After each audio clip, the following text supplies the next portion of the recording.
ઓમ શ્રી પરમાત્મને નમઃ. શ્રીમદ ભગવદ્ ગીતા અધ્યાય 11મો વિશ્વરૂપ દર્શન યોગનો આજે શ્લોક ક્રમાંક 3. આપ સાંભળી રહ્યા છો આપણી યુટ્યુબ ચેનલ ધાર્મિક, એમાં આપ સૌનું હાર્દિક સ્વાગત છે. શ્લોક ક્રમાંક 3 અને 4માં અર્જુન વિરાટ સ્વરૂપના દર્શનને માટે ભગવાનને પ્રાર્થના કરે છે. તો ચાલો આપણે આજના શ્લોકમાં જોઈએ કે અર્જુન કેવી પ્રાર્થના કરે છે ભગવાનની સમક્ષ. અર્જુન ઉવાચ એવમેતદ્યથા તત્ત્વम् આત્માनं પરમેશ્વર દ્રષ્ટુમિચ્છામિ તે રૂપમ ઐશ્વર્યમ પુરુષોત્તમ. હવે આ શ્લોકમાં જે ગુજરાતી આપણે સંસ્કૃત શબ્દો છે એનો આપણે ગુજરાતી જોઈએ. ત્વમ એટલે આપ, આત્માનમ એટલે પોતાને, યથા એટલે જેવા, આથ એટલે કહો છો, એતત એટલે એ ખરેખર, એવમ એટલે એમ જ, પરમેશ્વર હે પરમેશ્વર, તે એટલે આપના, ઐશ્વર્યમ એટલે ઈશ્વર સંબંધી, રૂપમ એટલે રૂપને, દ્રષ્ટુમ એટલે જોવા, ઈચ્છામી એટલે ઈચ્છા કરું છું. હવે આ શ્લોકનું આપણે ગુજરાતીમાં ભાષાંતર જોઈએ. શ્લોકનું શું થાય છે તે. અર્જુન ભગવાનને કહે છે, હે પરમેશ્વર, આપ પોતાને જેવા કહો છો એ ખરેખર એમ જ છે. છતાં પણ હે પુરુષોત્તમ, આપને આ જ્ઞાન, ઐશ્વર્ય, શક્તિ, બળ, વીર્ય અને તેજથી યુક્ત ઈશ્વરીય રૂપને હું પ્રત્યક્ષ જોવા માંગુ છું. હવે આપણે સાધક સંજીવનીમાંથી આપણે ટૂંકું વિવેચન લઈએ. રામસુખદાસજી મહારાજ વર્ણવે છે કે અહીં આ શ્લોકમાં અર્જુને ભગવાનને બે વિશેષણ આપ્યા છે, એક પરમેશ્વર ને એક પુરુષોત્તમ. પુરુષોત્તમ એટલા માટે છે કે પુરુષોમાં પણ ઉત્તમ. આગળ ભગવાને સ્વયં કીધું છે કે બધાથી ઉત્તમ, શ્રેષ્ઠ હું જ છું. હું ક્ષરથી અતીત અને અક્ષરથી પણ ઉત્તમ છું. આથી હું શાસ્ત્ર અને વેદમાં પુરુષોત્તમ નામથી પ્રસિદ્ધ છું, એમ ભગવાન સ્વયં કહે છે. પરમેશ્વર એટલા માટે કે ભગવાનના મુખથી જ અર્જુને પહેલાં સાંભળ્યું છે કે હું જ બધા પ્રાણીઓનો અને બધા જ લોકોનો મહાન ઈશ્વર છું. ભૂતાનામ ઈશ્વરોપી સર્વલોક મહેશ્વરમ.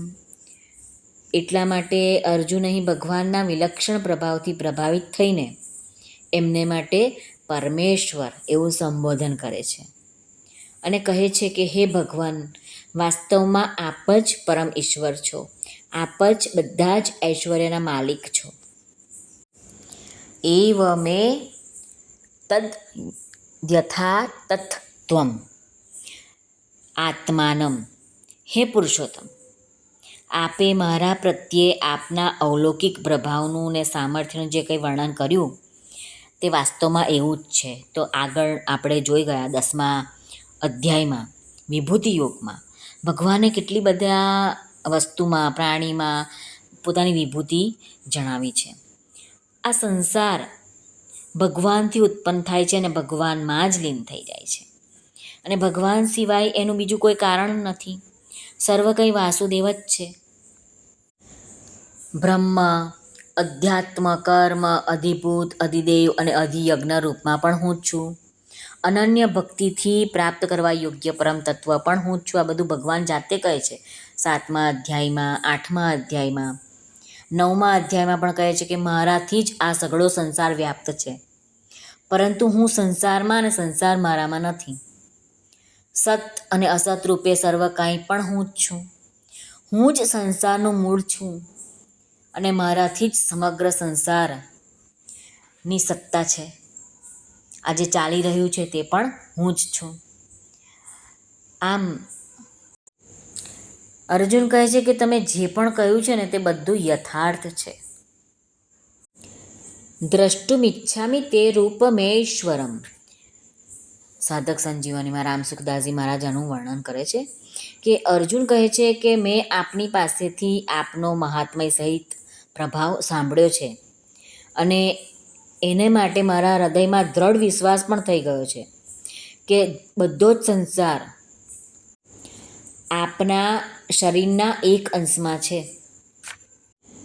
અર્જુને જ્યારે આવું સાંભળ્યું ત્યારે એના મનમાં ભગવાનના આવા રૂપને જોવાની લાલસા ઉત્પન્ન થઈ છે. જોવાનું એને મન થયું છે કે આવું તે કેવું હોય, મને બતાવો, તમે તમારું આવું રૂપ મને બતાવો, મારે જોવું છે.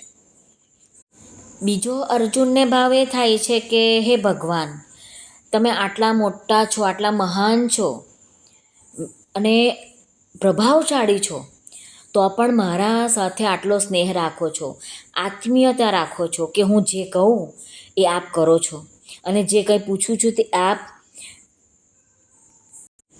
પ્રેમથી એનો જવાબ પણ કહો છો. આના કારણે આપને કહેવાનો અને પૂછવાનો સહેજ પણ મને સંકોચ નથી થતો, આ અર્જુન કહે છે. અને મનમાં જે પણ રૂપ જોવાની મને ઈચ્છા થઈ છે કે આ એક અંશમાં આખો સગળો સંસાર વ્યાપ્ત છે, એ મને દર્શન તમે કરાવશો એવું મને લાગે છે. આમ અર્જુન ભગવાનને કહે છે. આ સંસારનો એવો નિયમ છે કે જો લાલચથી કોઈની પાસે માંગવામાં આવે ને તો આપવાવાળો થોડોક સંકોચાઈને આપશે અને થોડુંક ઓછું પણ આપશે. એનાથી વિરુદ્ધ જો કોઈ સંકોચથી ઓછું માંગે ને, થોડું સંકોચાઈને માંગે ને, તો આપવાવાળો ઉદારતાપૂર્વક વધારે આપે છે. એવી જ રીતે ત્યાં અર્જુને સ્પષ્ટ રીતે કહી દીધું કે આપ આપની સર્વ વિભૂતિઓ મને કહી દો. તો ભગવાને કહ્યું કે મારી વિભૂતિઓને સંક્ષેપમાં હું કહીશ. આ વાતને લીધે અર્જુન સાવધાન થઈ જાય છે આ શ્લોકમાં કે હવે મારા કહેવામાં એવી કોઈ વાત ન આવવી જોઈએ કે જેથી કરીને ભગવાન મારી વાતને જો હું એને કહીશ તો મને ઓછું દેખાડશે. એટલા માટે અર્જુન અહીં સંકોચપૂર્વક કહે છે કે જો મારા દ્વારા આપનું વિરાટ સ્વરૂપ જોઈ શકાય એમ હોય તો મને દેખાડો. અર્જુનના આ સંકોચને જોઈને ભગવાન ભારે ઉદારતાપૂર્વક કહે છે કે તું મારા સેંકડો નહીં, હજારો રૂપને જોઈ લે. બીજી એક વાત એમ હતી કે અર્જુનના રથમાં એક જગ્યાએ બેઠેલા ભગવાન એમણે કહ્યું કે તું જે મારા આ શરીરને જોઈ રહ્યો છે ને, તેના કોઈ એક અંશમાં આખું જગતને હું ધારણ કરી રહ્યો છું. તો ભગવાનનું મનુષ્યના જેવું સામાન્ય શરીર છે અને એ સામાન્ય શરીરના કોઈ એક અંશમાં આખું જગત કેવી રીતે સમાય? તો આ રૂપને જોવા માટે અર્જુને ઈચ્છા કરી છે. આ જ અર્જુનનો રૂપમ એમ કહેવાનો અહીં આશ્રય ખબર પડે છે. ભગવાને ઉપદેશ અર્જુનને બે પ્રકારથી કર્યો, એક કહીને કર્યો અને એક દેખાડીને કર્યો.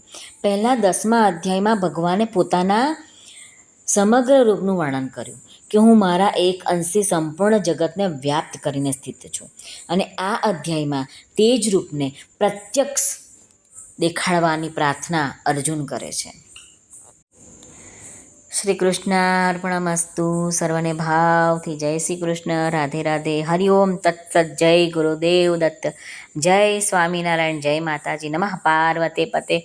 હર હર મહાદેવ. હર સિદ્ધેશ્વર મહાદેવની જય.